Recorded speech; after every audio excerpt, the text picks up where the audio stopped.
तो hello class 10th वालों, कैसे हैं आप लोग और कैसी चल रही है आपकी तैयारी। प्यारे साथी, आज हम लोग इंग्लिश का क्वेश्चन पेपर डिस्कस करने वाले हैं भाई, जो कि हमारा 23 फरवरी यानी 23 फरवरी को पेपर लगा हुआ है। तो भाई 23 फरवरी को हमारा इंग्लिश का क्लास 10th यूपी बोर्ड का पेपर है और क्लास 10th इंग्लिश के लिए मुझे पेपर से पहले क्या क्या तैयार करना है भैया, और हमारा जो बोर्ड एग्जाम में पेपर किस तरीके से आएगा, तो ये बहुत सारे डाउट आप सभी के थे। आज के इस वीडियो के अंदर प्यारे साथी मैं आपके लिए इंग्लिश का ऐसा मॉडल पेपर लेकर के आया हूं जिसको अगर आपने प्रॉपर तरीके से समझ लिया, मतलब अगर आपने भाई इस क्लास को एकदम शुरू से लगाकर अगर एकदम आपने एंड तक देख लिया इस क्लास को, तो इसमें जो भी चीज़ें हैं, जो भी इसके क्वेश्चंस हैं, मतलब अगर आपने प्रॉपर तरीके से समझ लिए तो इंग्लिश का पेपर आपके लिए सबसे ज़्यादा आसान होने वाला है। और इसी के अंदर मैं आप सभी लोगों को यहाँ पर जो भी क्वेश्चंस हैं उनको बिल्कुल बेहतर तरीके से मैं आपको बताऊंगा कि भाई ये पर्टिकुलर क्वेश्चंस आपको किस तरीके से करना है, ठीक है। और सारे क्वेश्चंस आपके लिए वेरी वेरी मोस्ट इंपॉर्टेंट होने वाले हैं, है ना। तो भाई 23 फरवरी वाला पेपर अगर आपको बेहतर तरीके से करके आना है और पेपर से अगर आपको डर लग रहा है, 18 से पेपर स्टार्ट हो रहे हैं, तो आप हमारे साथ जुड़ जाइएगा, चैनल को सब्सक्राइब कर लीजिएगा। यहाँ पर आपको डेली बेसिस पर चैप्टर वाइज जो भी हमारे क्वेश्चंस इंपॉर्टेंट है उसकी सीरीज और आपको पेपर की सीरीज यहाँ पर देखने को मिलने वाली है, ठीक है। और इसी क्लास के अंदर मैं आपको एक सरप्राइज देने वाला हूँ प्यारे साथी। तो सरप्राइज क्या है और इस सरप्राइज को अगर आप फॉलो करते हो तो डेफिनेटली आप अपने सारे पेपर बहुत बेहतर तरीके से करके आओगे। इस सरप्राइज को अभी मैं आपको बताऊंगा, क्लास को थोड़ा सा देखिएगा। और सबसे पहले यहाँ पर हम लोग डिस्कस करेंगे कि भाई क्वेश्चन पेपर किस तरीके से आने वाला है। देखिए, इंग्लिश का क्वेश्चन पेपर आपको मैं बता देता हूं भाई, सेम टू सेम लगभग ऐसा ही पेपर आपको देखने को मिलेगा, ठीक है। 3 घंटे 15 मिनट का समय आपको दिया जाएगा क्वेश्चन पेपर को करने के लिए, ठीक है। 70 नंबर का आपका पूर्णांक होगा पेपर का। 70 में आप लोग लेकर चलिएगा कि मुझे 60 से ज़्यादा नंबर लेकर के आने हैं इंग्लिश में, ठीक है। तो आपका ये टारगेट होना चाहिए कि मुझे 60 से ज़्यादा नंबर लेकर के आने हैं, और आप ले आओगे अगर आपने क्लास को एकदम अच्छे से इसको देखा, ठीक है। चैनल को सब्सक्राइब कर लिया, आसानी से 60 से ज़्यादा नंबर आ जाएंगे। इसके बाद हम डायरेक्ट अपने क्वेश्चन पेपर पर आएंगे भाई। सबसे पहले अगर हम बात करेंगे तो पेपर में आपको सेक्शन ए देखने को मिलेगा, ठीक है। सबसे पहले यहां पर पेपर में आपको सेक्शन ए देखने को मिलेगा, जहां पर आपको जितने भी क्वेश्चंस आपको देखने को मिलेंगे सारे क्वेश्चंस आपके ऑब्जेक्टिव टाइप क्वेश्चंस होंगे। मतलब आपको भाई एमसीक्यू वाले क्वेश्चंस यहां पर देखने को मिलने वाले हैं। 20 नंबर के हमारे एमसीक्यू क्वेश्चंस होंगे और टोटल ये 20 क्वेश्चंस आपसे पूछे जाने वाले हैं, ठीक है। और लगभग जिस जिस टाइप के क्वेश्चंस यहां पर हैं भाई, वह सारे टाइप के क्वेश्चंस आपको यहां पर मैं दिखाने वाला हूं। सबसे पहले आप लोग यहां पर देखिएगा क्वेश्चन नंबर 1 से लगाकर क्वेश्चन नंबर 3 तक, यानी 1, 2 और 3, मतलब पहला क्वेश्चन, दूसरा क्वेश्चन और तीसरा क्वेश्चन, ये 3 क्वेश्चंस जो आपको पेपर में देखने को मिलने वाले हैं इंग्लिश के पेपर में। ये क्वेश्चंस आपके होंगे पैसेज की, और पैसेज को मैं आपको बहुत बार बता चुका हूं कि किस तरीके से करके आना है। तो चलिए सबसे पहले यहां पर हम लोग इस क्वेश्चन पेपर के पैसेज को देखेंगे, जो कि हमारा सबसे पहले क्वेश्चन होगा, ठीक है। सेक्शन ए में सबसे पहले आपको पैसेज का क्वेश्चन देखने को मिलेगा। किस तरीके से करना है भाई तो वो हम आपको बाद में बताएंगे, लेकिन यहाँ पर जो हम आपके लिए पैसेज लेकर के आए हैं ये पैसेज काफ़ी ज़्यादा इंपॉर्टेंट है। तो सबसे पहले यहाँ पर आप लोग पहला क्वेश्चन नोट करिए कि which of the following statement संपदा मीनिंग ऑफ द पैसेज। अब देखो, पेपर में जब संपदा ये क्वेश्चन आता है तो आपसे पूछा जाएगा कि संपदा जो मीनिंग है इसका मतलब क्या होगा पैसेज के अनुसार में। तो आपको क्या करना है, सीधे से इस वाले क्वेश्चन को ऑप्शन नंबर डी को सही करके आना है। इसका मतलब देखिए क्या होता है संपदा का, कि luck often ends in a defeat but labour produce luck, ठीक है। तो ये वाला ऑप्शन आपको बिल्कुल सही करके आना है। प्यारे साथी, यहाँ पर ये जो भी क्वेश्चंस हैं ये पेपर के लिए एकदम वेरी इंपॉर्टेंट है ना। इन क्वेश्चंस को आप बहुत अच्छे से तैयार करना, ठीक है।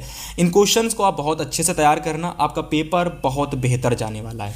इसके बाद अगर मैं क्वेश्चन नंबर 2 की बात करता हूँ कि which one of the statements is true about the passage. अगर मैं पैसेज के अनुसार बात करता हूँ 4 ऑप्शन में से हमारा सही ऑप्शन कौन सा है, तो देखो, success is exactly proportional to hard work. देखो, ये वाला आंसर आप बिल्कुल सही करोगे। सक्सेस क्या होती है, एग्जैक्टली प्रोपोर्शनल होती है। अगर मैं सक्सेस की बात करता हूं तो सक्सेस एग्जैक्टली प्रोपोर्शनल होती है हार्ड वर्क के, मतलब जितना ज़्यादा हम हार्ड वर्क करेंगे उतनी जल्दी हम सक्सेस को पा पाएंगे, राइट। तो यहां से हमारा क्वेश्चन नंबर 2 का बिल्कुल सही आंसर डी हो जाएगा। इसके बाद अगर हम तीसरे नंबर क्वेश्चन की बात करते हैं, which word in the passage is opposite of failure. तो इस वाले क्वेश्चन में क्या कहना है भाई, इस वाले क्वेश्चन में कह रहा है कि पैसेज में जो आपको फेलियर एक शब्द दे रखा है, ठीक है, तो इस फेलियर शब्द का आप लोगों को अपोजिट बताना है। तो सभी लोगों को पता है भाई फेलियर का अपोजिट सक्सेस होता है, ठीक है, फेलियर का अपोजिट क्या होता है, सक्सेस होता है। तो इस तरीके के क्वेश्चंस आपको पैसेज में देखने को मिलने वाले हैं, ठीक है। स्टार्टिंग के 2 क्वेश्चंस जो आपको देखने को मिलेंगे वह आपके पैसेज पर आधारित होंगे। हालांकि होगा तीसरा वाला क्वेश्चन भी पैसेज पर आधारित, लेकिन जो तीसरा वाला क्वेश्चन आपका होगा यहाँ पर वो थोड़ा सा अलग होगा। यहाँ पर क्या होगा भाई कि आपको एक मीनिंग दे देगा, ठीक है, आपको उसका अपोजिट पूछ देगा। अगर अपोजिट नहीं पूछेगा तो आपसे सिनोनिम्स पूछ देगा कि इसका सिनोनिम्स बताइए, इसका एंटोनिम्स बताइए, ठीक है। तो सिनोनिम्स, एंटोनिम्स और अपोजिट आपसे पूछ सकता है।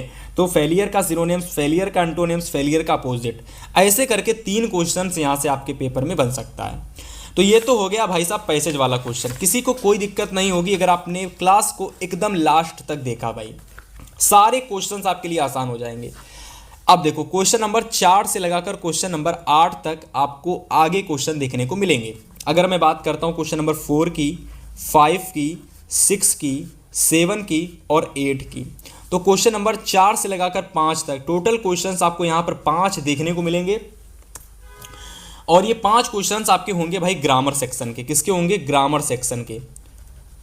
मतलब यहां से लगाकर पूरा आपको ग्रामर सेक्शन अब देखने को मिलेगा। पहला प्रश्न आप लोगों का है भाई क्वेश्चन नंबर 4 कि my friend is a hard working man, identity the verb.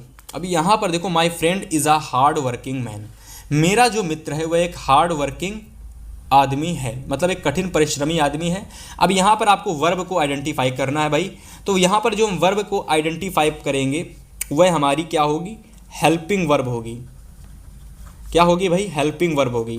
तो सारे स्टूडेंट्स यहाँ से कहेंगे भैया कि जो हमारा इज होगा ये हमारी यहाँ पर वर्ब हो जाएगी। तो आंसर नंबर अगर मैं बात करता हूँ तो इज यहाँ पर हमारा बिल्कुल सही हो जाएगा, ठीक है। तो ये जो क्वेश्चन आपके पेपर में आएगा इसमें आपको देखिए वर्ब पूछा जा सकता है, एडवर्ब पूछा जा सकता है भाई, और आपको एडजेक्टिव का क्वेश्चन भी देखने को मिलेगा। अधिकतर आपको जो क्वेश्चन देखने को मिलेगा वह एडजेक्टिव का और वर्ब का देखने को मिलेगा, है ना। तो याद रखना ग्रामर सेक्शन में सबसे पहला क्वेश्चन आपको भाई एडजेक्टिव या तो वर्ब का देखने को मिलेगा, ठीक है। दूसरा प्रश्न हमारा है it is raining heavily, change the sentence into present perfect continuous tense. मतलब कि it is raining heavily, it is raining heavily दे रखा है। अब इट इज रेनिंग हैविली को आपको बदल देना है प्रेजेंट परफेक्ट कॉन्टिन्यूअस टेंस में, यानी प्रेजेंट परफेक्ट कॉन्टिन्यूअस टेंस, मतलब PFCT में बदल देना है, प्रेजेंट परफेक्ट कॉन्टिन्यूअस टेंस में बदल देना है। और जिसकी हेल्पिंग वर्ब क्या होती भाई? हैज़ बीन या तो हैव बीन, ठीक है। तो ये 2 हेल्पिंग वर्ब होती हैं भाई प्रेजेंट परफेक्ट कॉन्टिन्यूअस टेंस की। तो यहाँ पर ऑप्शन सी में आपको दिख रहा होगा कि it has been raining heavily. बाकी किसी में वाज दे रखा है, किसी में हेल्पिंग वर्ब है ही नहीं, तो किसी में विल दे रखा है। तो ऑप्शन नंबर हैज़ बीन और हैव बीन 2 हेल्पिंग वर्ब होती हैं भाई प्रेजेंट परफेक्ट कॉन्टिन्यूअस टेंस की। तो वहाँ से मैं कह सकता हूँ कि आंसर नंबर हमारा जो बी है भाई ये बिल्कुल हमारा, सॉरी आंसर नंबर जो सी हमारा ये बिल्कुल हमारा सही हो जाएगा, ठीक है। चलिए आगे क्वेश्चन नंबर 6 को देखिए कि rearrange the following word clusters to make a meaningful sentences. देखो यहां पर आपको क्या करना है भाई? रीअरेंज करना है। क्या करना है? रीअरेंज का क्वेश्चन। अब पेपर में मतलब देखो ग्रामर में क्रम वाइज क्वेश्चन आपको देखने को मिलेंगे। पहला क्वेश्चन आपको एडजेक्टिव वर्ब एडवर्ब का आएगा, दूसरा क्वेश्चन आपको चेंज सेंटेंसेस का आएगा, तीसरा क्वेश्चन आपको रीअरेंज का आएगा भाई, और चौथा क्वेश्चन आपका प्रीपोजिशन का आएगा। ये क्वेश्चन आपका प्रीपोजिशन का है, ठीक है। तो अगर हम रीअरेंज की बात करते हैं तो the teacher, A, is, favourite, and, of, all और रमेश, तो ऐसे करके लगभग आपको 5 या फिर आपको 6 या तो फिर 7 वर्ड्स आपको देखने को मिलेंगे। क्या देखने को मिलेंगे? 7 वर्ड्स आपको देखने को मिलेंगे। इन वर्ड्स को आपस में मिला करके आपको क्या करना है भाई? एक प्रॉपर सेंटेंस बनाना होगा, एक प्रॉपर सेंटेंस बनाना होगा, ठीक है। सो यहाँ से अगर मैं बात करता हूँ प्यारे साथी, तो देखिए हमारा बिल्कुल सही आंसर क्या हो जाएगा? आंसर नंबर डी हमारा सही हो जाएगा कि Ramesh is a favourite of all the teachers. मतलब रमेश जो था वह फेवरेट था सभी टीचर्स का, ठीक है। तो ये वाला आंसर हमारा बिल्कुल सही हो जाएगा, आप इसको बिल्कुल सही करेंगे, ठीक है। अब इस रीअरेंज वाले क्वेश्चन को करना कैसे होता है भाई, तो सबसे पहले सब्जेक्ट, फिर आपका हेल्पिंग वर्ब, फिर आपका मेन वर्ब, फिर आपका भाई आ जाता है ऑब्जेक्ट, और फिर आपका आ जाता है अदर वर्ड। तो यहां इस तरीके से क्या होता है भाई कि आप लोग क्या करेंगे, रीअरेंज वाले क्वेश्चंस को करेंगे। बेसिकली यहां पर हमको एक चीज़ ध्यान देनी होती है, जो भी वर्ड्स होते हैं इनको भाई क्रम वाइज में लिखना होता है। सबसे पहले सब्जेक्ट, फिर हेल्पिंग वर्ब, फिर मेन वर्ब, फिर ऑब्जेक्ट, फिर अदर वर्ड, और ऐसे करके यहां पर आपको एक प्रॉपर बेहतर मीनिंगफुल सेंटेंस बनाना होता है। ठीक है, 7वां नंबर क्वेश्चन है कि आई एम प्राउड। अब यहाँ पर प्रीपोजिशन भरना होगा कि इस स्थान पर प्रीपोजिशन कौन सा आएगा। तो देखो टू, विद, ऑफ और फ्रॉम। अब इन चार में से आपको कोई एक प्रीपोजिशन भरना है। ठीक है, तो कौन सा सही होगा भाई, I am proud of my son. ठीक है, I am proud of my son. चलिए, और देखिए प्रीपोजिशन वाले जितने भी क्वेश्चंस होते हैं भाई, मेरी बात ध्यान से सुन लेना, प्रीपोजिशन वाले जितने भी क्वेश्चंस होते हैं उसमें बस एक बात याद रखना, चारों वर्ड्स में से किन्हीं दो वर्ड्स को, चारों वर्ड्स में से किन्हीं दो वर्ड्स को आप देखना जो बिल्कुल सही लग रहे हो, फिर उनको एक एक करके यहाँ पर फिल करके देखना, जो बेहतर लगे उसको, मतलब जो आपको लगे सही होगा उसको आप यहाँ पर कर देंगे। राइट, अब देखिए which of the following word is miss spelled. अब देखो यहाँ पर एक क्वेश्चन आपको मिस स्पेल्ड का देखने को मिलेगा, एक क्वेश्चन यहाँ पर आपको भाई मिस स्पेल्ड का देखने को मिलेगा, है ना। जैसे कि प्रीपोजिशन का वैसे ही मिस स्पेल्ड का भी एक क्वेश्चन आएगा। यहाँ पर जो मीनिंग गलत है उस मीनिंग को आपको यहाँ पर क्या करना है, सही करना है। ठीक है, मतलब उस मीनिंग को आपको टिक करना है। जो मीनिंग मिस स्पेल्ड का मतलब है जो मीनिंग गलत है। मिलिट्री दे रखी है, टेम्प्रोरी दे रखी है, ऑर्डिनरी दे रखी है, सेंचुरी दे रखी है। ठीक है, तो अगर मैं सेंचुरी की बात करता हूँ, सेंचुरी, ठीक है, तो आप यहाँ पर कमेंट करेंगे military, military, military, temporary, ordinary. ठीक है, फिलहाल मेरे हिसाब से टेम्परेरी, टेम्प्रोरेरी, टेम्पोरेरी, ये भी देख सकते हो, और सेंचुरी भी देख सकते हो, मिलिट्री भी देख सकते हो, ऑर्डिनरी। तो यहाँ पर आप हमें कमेंट करके बताएंगे सभी प्यारे साथी कि यहाँ पर हमारी कौन सी मीनिंग जो है गलत दे रखी है। ठीक है, सेंचुरी, सेंचुरी, सेंचुरी, सेंचुरी की तो सही है मेरे हिसाब से, ऑर्डिनरी की बिल्कुल सही है भाई। मिलिट्री और टेम्परेरी में, तो ये ऑप्शन ए और बी में से कौन सी मीनिंग, यहाँ पर कौन सा ऑप्शन सही होगा, आप सभी साथी, आप सभी स्टूडेंट्स हमें कमेंट करके जरूर से बताएंगे। ठीक है, चलिए इसके बाद हम बात करते हैं भाई आगे के क्वेश्चंस की। ठीक है, आगे के क्वेश्चंस की अगर हम बात करते हैं तो यहाँ पर क्वेश्चन नंबर 9 से 10 तक, मतलब 9 नंबर क्वेश्चन और आपको 10 नंबर क्वेश्चन, यहाँ पर आपको दो क्वेश्चंस देखने को मिलेंगे। सबसे पहला हमारा जो क्वेश्चन आपको देखने को मिलेगा भाई, ये हमारा जो क्वेश्चन है ये हमारा पैसेज का क्वेश्चन है भाई। ठीक है, 9 और 10, 9 नंबर क्वेश्चन और 10 नंबर क्वेश्चन ये हमारे पैसेज के क्वेश्चन होंगे। और ये जो पैसेज हमको देखने को मिलेगा प्यारे साथी, ये हमारा पैसेज होगा प्रोज का। ठीक है सर, तो यहाँ से जितने भी क्वेश्चन स्टूडेंट्स देख रहे हैं उन सभी को साथ ही साथ स्क्रीनशॉट को लेकर के चलना है, ताकि आपको सारी चीज़ें पता चल सके कि कहाँ पर कौन सा क्वेश्चन पेपर में आने वाला है। तो 9 नंबर क्वेश्चन और 10 नंबर क्वेश्चन में हमको प्रोज से एक पैसेज देखने को मिलेगा, जहाँ पर दो तरीके के क्वेश्चंस आएंगे। पहला इस तरीके का क्वेश्चन होगा, दूसरा इस तरीके का होगा। पहला क्वेश्चन आपको लगभग ऐसा ही देखने को मिलेगा, जहाँ पर देखो यहाँ पर कह रहा है कि the town was from the valley village. ठीक है, the town was from valley village. अब देखो यहाँ पर इस क्वेश्चन में अगर मैं थोड़ा सा पढ़ूंगा तो इसका आंसर आपको, देखो ऑप्शन तो दे ही रखे हैं, ऑप्शन को तो छोड़ दो, थोड़ा सा अगर मैं पढ़ूंगा तो सबसे पहले क्वेश्चन को पढ़ना, जैसे the town was from the valley village.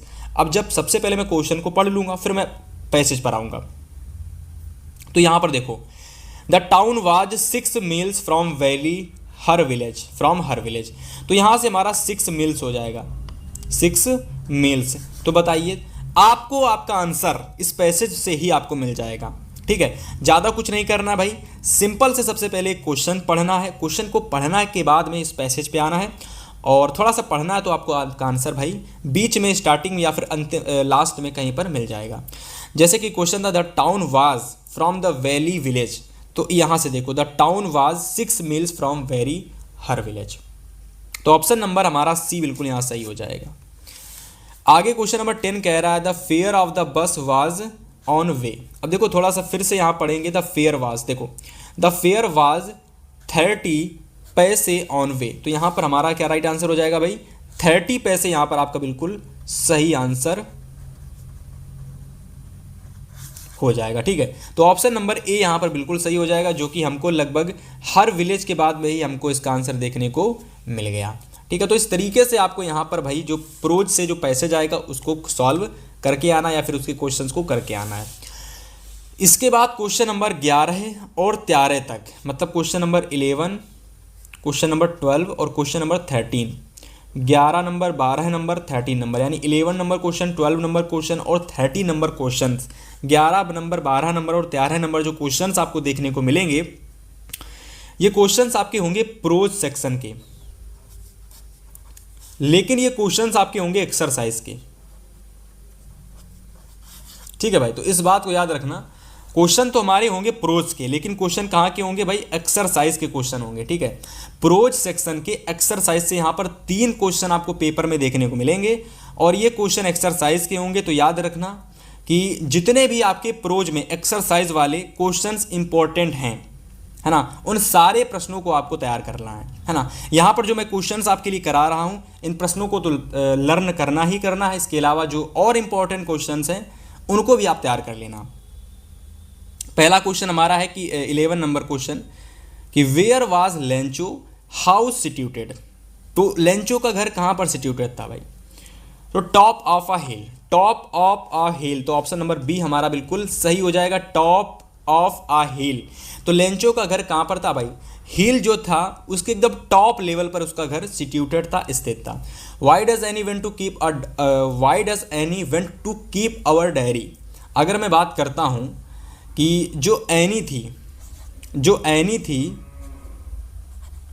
Any, ठीक है, तो जो एनी थी वो अपनी डायरी को किस तरीके से रखती थी, मतलब वो किस तरीके से रखती थी अपनी डायरी को, तो वह बताना। सी है, तो डायरी क्यों रखती थी या फिर डायरी रखने का क्या कारण था, ये क्वेश्चन हमसे पूछना चाह रहा है। तो एनी डायरी क्यों रखती थी, क्योंकि उसके कोई भी क्लोज फ्रेंड नहीं थे, तो she has no close friend, answer number A हमारा बिल्कुल यहाँ सही हो जाएगा। ठीक है, तो जिसने भी चैप्टर्स को अच्छे से पढ़ रखा होगा स्कूल में, कॉलेज में या फिर कहीं से भी, तो उनको ये आंसर करने में दिक्कत या तकलीफ नहीं हो पा रही होगी। ठीक है, तो जैसे कि क्वेश्चन था भाई why does Annie Frank to keep our diary, तो यहाँ से हमारा डायरेक्ट हमको आंसर पता होना चाहिए था कि जो एनी थी उसको उसके कोई भी क्लोज फ्रेंड्स नहीं थे।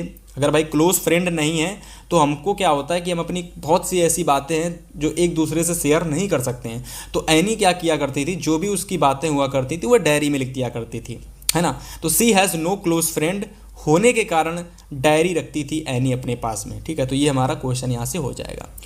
इसके बाद हम लोग बात करते हैं भाई आगे के क्वेश्चंस की। तो आगे हमारे क्वेश्चंस आने वाले हैं भाई, जितने भी क्वेश्चंस हैं सबसे पहले हम एमसीक्यू के सारे क्वेश्चंस को समाप्त करेंगे और फिर हम लोग इसके बाद ऑब्जेक्टिव की ओर चलेंगे। 13 नंबर क्वेश्चन हमारा है कि on the podium was first warm in a second deputy president, on the podium was first warm in a second president. देखो एक कीवर्ड से याद रख लो, सेकेंड प्रेसिडेंट।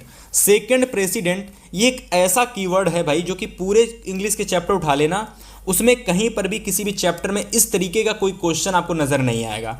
तो जैसे ही क्वेश्चन आ जाए सेकेंड प्रेसिडेंट, तो आपको भाई बिल्कुल आंख को एकदम बंद करके भाई नेल्सन मंडेला बिल्कुल सही कर लेना है। ठीक है, अगर आपको पेपर में क्वेश्चन दिख जाए सेकेंड प्रेसिडेंट, ठीक है, डिप्टी सेकेंड प्रेसिडेंट, तो भाई नेल्सन मंडेला बिल्कुल सही कर देना, बिल्कुल आपका सही आंसर होगा। क्योंकि प्रेसिडेंट की बात सिर्फ और सिर्फ एक चैप्टर में ही की गई है और उसमें अगर हम सेकेंड प्रेसिडेंट की बात करते हैं तो हमारा नेल्सन मंडेला आंसर बिल्कुल सही होगा। ठीक है, तो यहाँ से हम लोग बात करेंगे क्वेश्चन नंबर 13 की, जिसमें हमारा सही आंसर है भाई ऑप्शन नंबर बी। इसके बाद यहाँ पर देखिए क्वेश्चन नंबर 14 और 15, क्वेश्चन नंबर 14 और क्वेश्चन नंबर 15। अगर मैं 14 और 15 नंबर क्वेश्चन की बात करता हूँ तो यहाँ पर हमारा सिंपल सा सरोवर सा हमको एक स्टैंजा देखने को मिलता है और ये जो स्टैंजा आता है भाई ये आपका आता है पोएट्री सेक्शन से। कहाँ से आता है भाई, ये स्टैंजा आपका पोएट्री सेक्शन से आपको देखने को मिलता है और सभी लोगों को पता है भाई इसको या तो मैं स्टैंजा कह सकता हूँ या तो मैं इसको पोयम कह सकता हूँ। और यही जो पोयम होती है, ये 4 लाइन की पोयम, ये पोयम आपको नहीं लिखनी होती है, क्योंकि अभी जब आप आगे बढ़ेंगे पेपर में डिस्क्रिप्टिव की ओर बढ़ेंगे तो आपको पोयम करने के लिए 4 लाइन की दी जाती है, जो कि 3 नंबर की पूछी जाती है। और उस पोयम जो आप लिखेंगे उसमें ये 4 लाइनों की पोयम आपको नहीं लिखनी है, ठीक है। तो यहाँ पर देखिए इस 4 लाइन के स्टैंजा से ये 3 तरीके के क्वेश्चंस आपके बनते हैं। सबसे पहला क्वेश्चन लगभग आपको समान देखने को मिलेगा पेपर में कि ये 4 लाइनों की जो पोयम है इसको लिखने वाले कवि कौन है, इसको लिखने वाले पोएट कौन है, इसको लिखने वाले हैं कौन। तो हु कंपोज्ड दिस लाइन्स, इन लाइनों को लिखने वाले कौन हैं। तो अगर मैं इस पैसेज की बात करता हूँ भाई, बहुत इंपॉर्टेंट है ये आपके लिए, इसको नोट कर लेना, स्क्रीनशॉट कर लेना।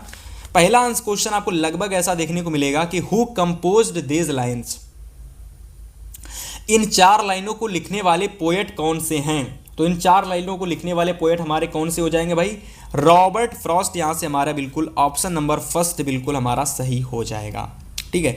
But if had to previous twice a think I know enough of hate to say that for destruction ice is also great and would suffice. तो ये 4 लाइन की पोयम जिसने एक बार चैप्टर को पढ़ा होगा, रॉबर्ट फ्रॉस्ट इसके पोएट हैं। इसके बाद दूसरा क्वेश्चन है हमारा, मतलब क्वेश्चन नंबर 15 हमारा है कि if the world is to perish twice, इसको आप नोट कर लें, द पोएट फेवर्स। मतलब इन 4 लाइनों के क्वेश्चन में दूसरा क्वेश्चन है इन if the world is to perish twice the poet favours. ये जो हमारा पेरिस, जो वर्ल्ड, पेरिस नाम का जो विश्व में जो हमारा देश है, इसमें किस चीज़ के बारे में ये प्रसिद्ध है, atom bomb, water, ice, fire. तो अगर मैं पेरिस की बात करता हूँ तो जैसे होता है ना कि किसी देश का नाम ले लो, किसी राज्य का नाम ले लो, किसी स्टेट का नाम ले लो, किसी जगह का नाम ले लो, तो उस जगह के हिसाब से कोई ना कोई चीज़ आपके माइंड में सबसे पहले आती है कि हाँ इस जगह के नाम पर ये चीज़ प्रसिद्ध है। तो वैसे ही जब मैं पेरिस का नाम लेता हूँ तो वहाँ पर कौन सी ऐसी चीज़ होती है जो हमारे दिमाग में सबसे पहले आती है। सो जैसे ही मैं पेरिस का नाम लेता हूँ तो हमारे दिमाग में आइस वर्ड जो होता है सबसे पहले आता है। अगर आपने चैप्टर को पढ़ा होगा तो आपको पता होगा, और अगर आपने चैप्टर नहीं पढ़ा है तो भी कोई दिक्कत नहीं है। अगर पेरिस शब्द आता है सबसे पहले कि if the world is to perish twice the poet favours, तो आपको आइस ऑप्शन बिल्कुल सही करके आना है। आगे क्वेश्चन नंबर 16 कह रहा है कि the word suffice means, suffice का मतलब क्या होता है भाई, लेस होता है, लीस्ट होता है, कि टू बी इनफ होता है, कि मोर देन नीड। तो सफिस का मतलब होता है to be enough. Option number B यहां से हमारा बिल्कुल सही हो जाएगा। और ये जो सफिस है भाई, ये इस यहां पर देखिए, ये 4 लाइनों की पोएट या फिर 4 लाइनों के स्टैंजा से ये शब्द लिया गया है। देखो कोई भी शब्द, कोई भी क्वेश्चन आपको अलग से नहीं आएगा, इन 4 लाइनों की पोएम्स कह लो या फिर इन 4 लाइनों के स्टैंजा से ही आपको क्वेश्चन देखने को मिलेगा, ठीक है। इसके बाद पेपर में आपको 16 से लगाकर 20 नंबर तक क्वेश्चन देखने को मिलेंगे। 16 number question, 17 number question, 18 number question, 19 number question और 20 नंबर क्वेश्चन। टोटल 5 क्वेश्चन आएंगे और ये 5 क्वेश्चन आपके होंगे भाई सप्लीमेंट्री के, ठीक है। ये 5 क्वेश्चन आपके सप्लीमेंट्री के होंगे। और यहां पर मैं आपके लिए जितने भी क्वेश्चंस करा रहा हूं इस पूरे पेपर के, ये सारे क्वेश्चंस आपके लिए बेहद इंपॉर्टेंट हैं। और अगर मैं ये कह सकूं कि ये क्वेश्चंस आपके पेपर में छपने वाले हैं तो भी कोई गलत नहीं होगा।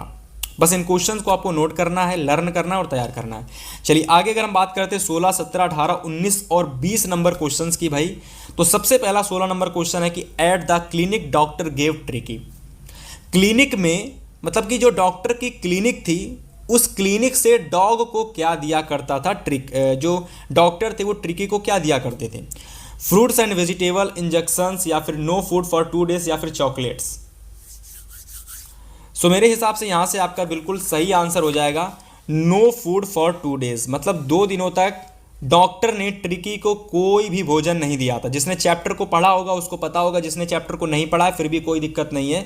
बस याद रखना कि जो डॉक्टर थे उन्होंने ट्रिकी को क्या भोजन दिया था, तो कोई भोजन नहीं दिया था, वो भी 2 दिनों तक कोई भी भोजन ट्रिकी को नहीं दिया था। अब भाई ट्रिकी कौन था, तो जिनको नहीं पता वो जान लो भाई, ट्रिकी हमारा डॉग था। ट्रिकी कौन था भाई, ट्रिकी डॉग था। तो डॉग था वह बहुत तरीके से, मतलब बुरी तरीके से बीमार था और चल भी नहीं पा रहा था। तो उस बीमार कुत्ते को क्या होता है, जो भी उसके मालिक होते हैं या फिर मालिक होती हैं, वह डॉक्टर के पास लेकर जाती हैं। तो डॉक्टर क्या करता है कि सबसे पहली ट्रीटमेंट उसे देता है कि वह 2 दिनों तक, स्टार्टिंग के जो प्रारंभ के 2 दिन होते हैं उसमें उस डॉग को भाई कोई भी भोजन नहीं देता है। कौन? डॉक्टर जो होता है वो 2 दिनों तक कोई भी भोजन नहीं देता है। तो सबसे पहला ट्रीटमेंट होता है ट्रिकी के लिए ये, है ना। तो यहाँ पर ऑप्शन नंबर आपका बी बिल्कुल सही हो जाएगा। इसके बाद 17 नंबर, 18 नंबर, 19 और 20 नंबर क्वेश्चंस के राइट आंसर मैं आपको डायरेक्ट बताता हूं भाई कि when the thief awoke the next morning he found. देखिए, जब थीफ जो चोर था, जब वह नेक्स्ट मॉर्निंग में जगा, सुबह उठा, ठीक है, तो उसने अनिल को कहां पर पाया? ही फाउंड, ही का मतलब है यहां से अनिल, ही का मतलब यहां से अनिल। अनिल कौन था भाई? अनिल जो था वह चोर का एक तरीके से कह लो मालिक था। जो चोर था वह अनिल के घर में रहता था। तो जब चोर अगली सुबह उठा तो उसने अनिल को कहां पर पाया? तो Anil had left him, Anil had cheated him, Anil had made the T, Anil had decided him. तो यहां से हमारा जो बिल्कुल सही आंसर हो जाएगा भाई, ये ऑप्शन नंबर हमारा सी हो जाएगा, बिल्कुल सही। जब अगली सुबह चोर यानी जो थीफ था जब वह उठा तो उसने अनिल को पाया कि वह चाय बनाने के लिए चाय बना रहा है या फिर चाय बना चुका है और वह चाय बना करके थीफ के लिए लेकर के आया है। तो ऑप्शन नंबर सी सही हो जाएगा।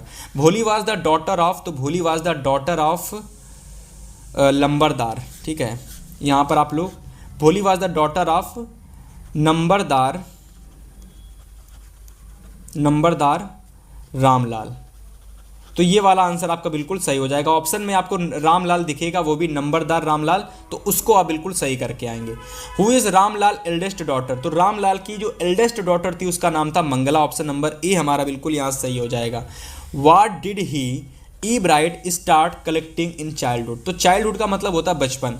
तो ईब्राइड जो थे ये क्या थे भाई? ये साइंटिस्ट थे। ईब्राइड जो थी साइंटिस्ट थे, ठीक है। तो जो ईब्राइड जो साइंटिस्ट थे इन्होंने बचपन से क्या कलेक्ट करना स्टार्ट कर दिया था? तो बटरफ्लाइज, कॉइन्स का मतलब होता है सिक्के, रॉक्स का मतलब होता है पत्थर। तो बचपन से ही अगर मैं बात करता हूं कि भाई 20 नंबर क्वेश्चन में कि जो ईब्राइड थे उन्होंने बचपन से क्या स्टार्ट करना कर दिया था कलेक्ट करना, तो भाई उन्होंने रॉक्स, कॉइन्स और बटरफ्लाइज जो थी ये बचपन से इन्होंने स्टार्ट करना मतलब कि कलेक्ट करना स्टार्ट कर दी थी। तो option number D all of the above option बिल्कुल सही हो जाएगा। तो ये तो हमारे हो गए 20 नंबर के ऑब्जेक्टिव क्वेश्चंस, है ना।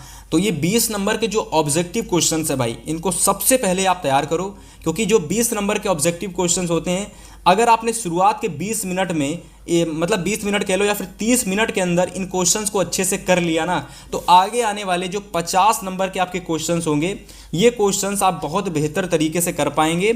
और अभी मैं आपको इस 50 नंबर वाले जो भी क्वेश्चंस है भाई इसके लिए मैं आपको एक सीपरेट वीडियो ला करके अभी लेकर आऊँगा और जिसमें मैं आपको बताऊंगा कि भाई ये 50 नंबर के क्वेश्चंस आप बेहतर तरीके से कैसे कर पाओगे। फिलहाल इस वीडियो में मैंने आपको ये 20 नंबर के क्वेश्चंस आप कैसे करके आओगे भाई और कौन कौन से इंपॉर्टेंट क्वेश्चंस हैं मैंने आपको बताए। और इसी के साथ साथ आज की इस वीडियो का क्या सरप्राइज़ है भाई वह भी मैं आपको बताने वाला हूँ और इस सरप्राइज़ को आप ध्यान से सुनना।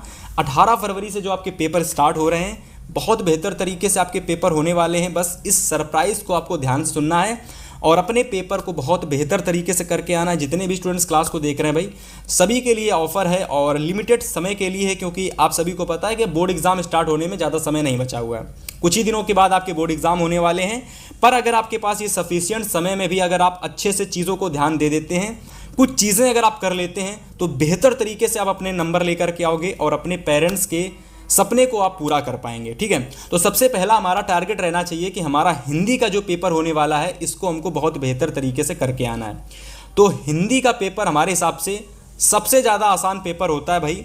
Hindi is a very easiest subject of all time for class 10th।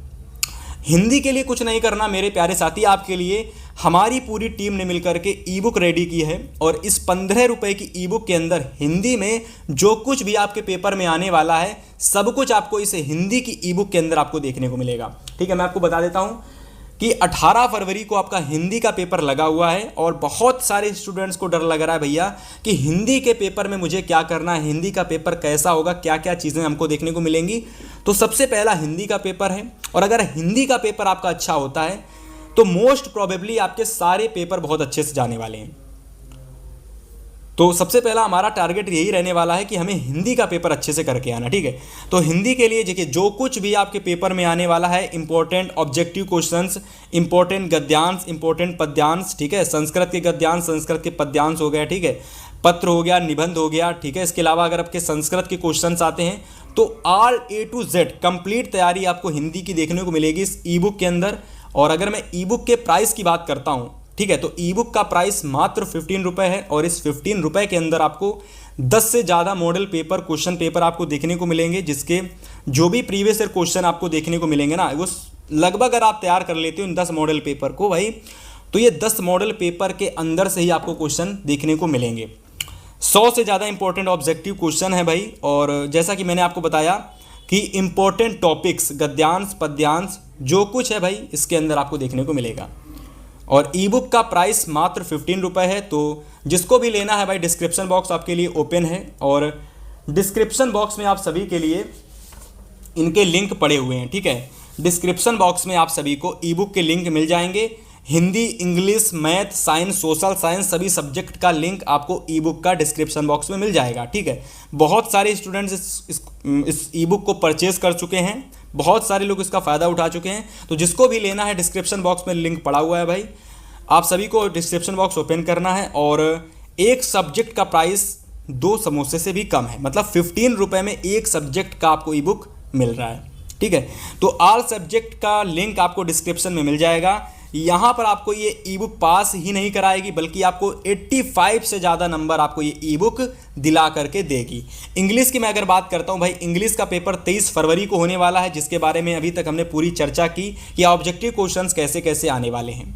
अब देखो, अगर मैं इंग्लिश में बताता हूँ कि भाई क्या क्या मिलेगा, तो इंग्लिश में सेम वही चीज़, आपको सब कुछ यहाँ देखने को मिलेगा। 100 से ज़्यादा इंपॉर्टेंट ऑब्जेक्टिव क्वेश्चंस होंगे, आपको पैसेज मिलेगा, आपको letter, application, descriptive paragraph, report writing, article writing, all of above things, मतलब जो भी चीज़ें हैं सब कुछ आपको यहाँ पर इंग्लिश का देखने को मिलेगा, ठीक है। मतलब A to Z 50 नंबर के डिस्क्रिप्टिव क्वेश्चन, 20 मार्क्स के ऑब्जेक्टिव क्वेश्चंस, सब कुछ आपको ई बुक के अंदर देखने को मिलेगा। और ई बुक का प्राइस सभी को पता है भाई 15 रुपये है। तो जिसको भी ई बुक लेना है वो डिस्क्रिप्शन ओपन करेगा और इंग्लिश का और हिंदी का सबसे पहले ई बुक ले लेगा, ठीक है। अभी मात्र 15 रुपये में ये ऑफर चल रहा है भाई। तो जिसको भी लेना है डिस्क्रिप्शन बॉक्स ओपन करना है और आपको यहाँ पर इसको ले लेना है। फिलहाल अभी मैं आपको एक क्लास और दूंगा जिसमें मैं आपको बताऊंगा कि भाई ये जो सब्जेक्टिव या फिर ये जो डिस्क्रिप्टिव क्वेश्चंस हैं इनको कैसे करके आना है, ग्रामर वाले क्वेश्चंस, लिटरेचर सेक्शन, ठीक है।